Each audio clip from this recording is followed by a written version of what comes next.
Everybody, it's Mrs. Kowalski here to read another story, and this one is called The River of Mariposas. And if you look very closely, I think you can figure out what mariposas are.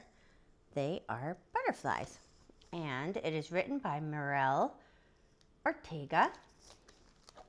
And usually I wait to read the author's note until the end, but I am going to read the author's note first because I want you to know that there is some information in here that is based on some truth. So, I was a very small girl when teacher first taught me about the Papalopian River. Cutting through the state of Veracruz and flowing into the Gulf of Mexico, the river, named by the natives Papalopan, this is a word that translates to the river of butterflies. It breathes life into the land. The meaning of the name stuck with me, and I imagined a floating river of butterflies. That sounds so pretty. At the time, that felt like an impossible dream, but as it turns out, sometimes things that seem impossible are just unlikely. Unlikely things, dear readers, sometimes do happen. Many years after first hearing the words River of Butterflies in a classroom, I stepped out of a plane in Veracruz on a hot summer day, and I found myself surrounded by hundreds of yellow butterflies caught in a real-life river of mariposas. And so see, that's where that illustration comes in.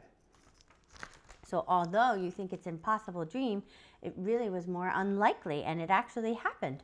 So that was August 2017, and people all across towns and cities in the state of Veracruz, that is in Mexico, found themselves similarly awestruck by the arrival of thousands of butterflies. It was after Hurricane Franklin, and Hurricane Franklin disrupted their usual migration path. Migration is when they travel, right? The route that they travel. So the hurricane had disrupted that path. The event captured the imaginations of many across the state, including the author.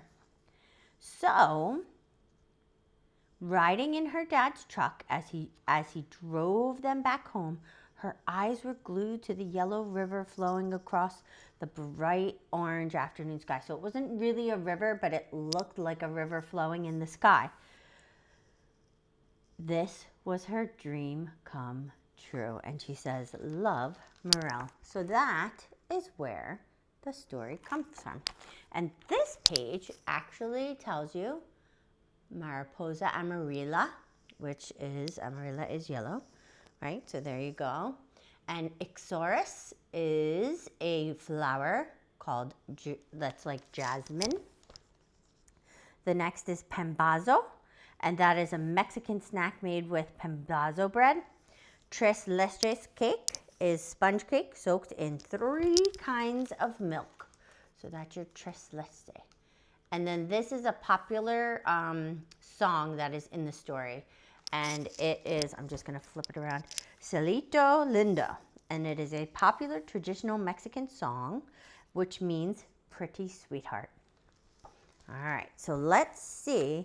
It says at the beginning, can you imagine a time when the land and the sky belonged to mariposas? I can. So this young girl dreams of the land's historic Mariposa amaryllis and is determined to recreate their glory, even if her butterflies are made of paper. But when nature thwarts her plans, life, magic, and yes, even the rain brings something more beautiful than she ever could have crafted. So let's start the story on River of Mariposas. Can you imagine a time when the land and the sky belonged to the mariposas? I can. Way back before the people came, there were so many, the river itself was named after them.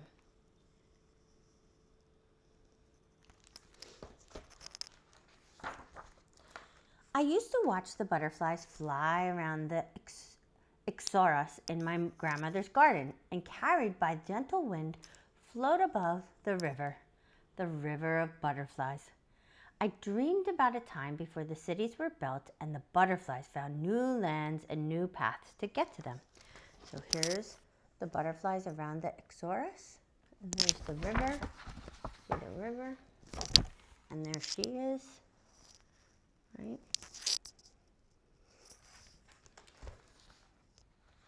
That's her dream with the butterflies all around. I shared my dream, but no one could picture a sky full of butterflies like I did. So I decided to show them. This year, on my birthday, I would bring back the Mariposas. Mama, Papa, and I got to work for days and nights. We drew, we painted, we cut and glued paper butterflies, big and small, bright and shiny. We worked and worked until we had so many we could no longer fit them in the living room. That's a lot of butterflies. It's a lot of work. And when the big day came, I was so happy. My favorite song, Cielito Lindo, played from the kitchen as Mama made tres leches cake and pambozas for our guests. Papa and I danced our way outside carrying big boxes of paper butterflies. We placed them all around the trees, hanging high and low, dancing in the wind until the dream inside my head came to life.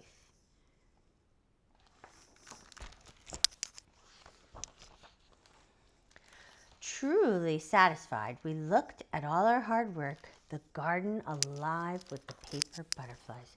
Check that out. They really worked hard. That is amazing. But then a cold wind made the wind chimes sing, and we looked up to the sky just in time for us to see the first dark cloud.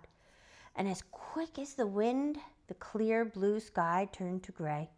A thick summer rain hung heavy above our head. Then the first raindrop came. So see how dark that sky? That's how storms sometimes come upon us. Very, very quickly at times. Oh, look what's happening to the, right? Do you see? Oh, it's snapping. All that hard work. Raindrops became rain and rain became a storm, and we rushed inside, unable to bring all of the paper butterflies with us.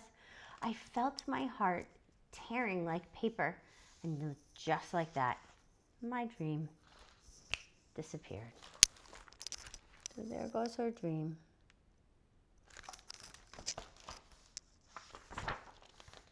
I hid in my room and closed my eyes to form a cocoon. After the storm, Mama and Papa came knocking on my door the same way sun rays knock on a chrysalis, asking for a butterfly to come out. But I was busy brewing in a storm of my own.